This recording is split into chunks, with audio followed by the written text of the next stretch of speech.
Well, why don't we do a quick check-in on Mark Carney's, his march towards just having the prime minister job dropped in his lap.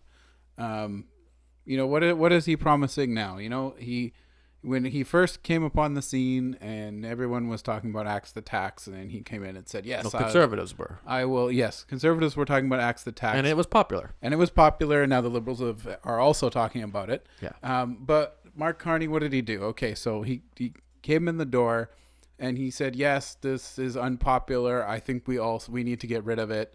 And I think here at LeakSpec we speculated that there was more to that, and now we have the proof that we are correct, because he is not going to axe the tax. He is simply going to shift it away from the consumer, and he's going to shift it onto the industrial, the manufacturers, farmers, all of them. They're going to pay more carbon tax than they are now, and he thinks that this will be something he gets away with, because I guess his thought is the average. Here we are with the average Canadian again. That's who we love. The average Canadian doesn't realize that what we pay in carbon tax is far more than just the initial tax, like a few, however many cents added to our liter of gas.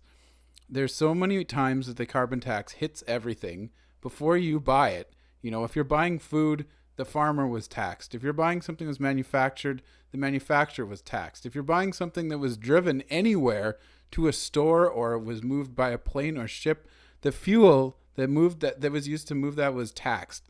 All of this just to move something from create it, move it from one location to another, and get it somewhere where you can buy it yourself. Like you pay some effect of that carbon tax repeatedly just to buy one item, and he is only going to remove the most obvious initial part of what you might say is how you're directly paying the carbon tax, and then all the ways you're indirectly paying, he's actually going to increase. So I just wanted to get that out there, because I know that some people are saying, yes, he's going to remove the carbon tax, and the fact is he's not, and he will make it worse. So I just wanted to quickly check in with that before we go on to talking about Josh's question. That is part of my question, actually.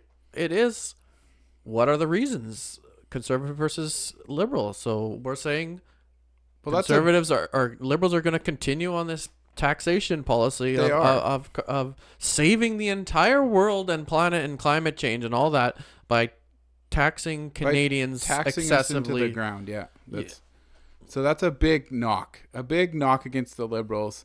That alone, I think, is enough for me to not even give them a chance. But just watching them over and over again as they come out, different liberal ministers, different MPs, and tell us about why we should elect them, because they're going to be the party of change, and changing all the policies that they did themselves the last 9 years, I think is just the most ridiculous level of hypocrisy. And I'm not on board with any of it. I'm not interested in any of that crap until they have, the decency to admit that they've screwed this all up.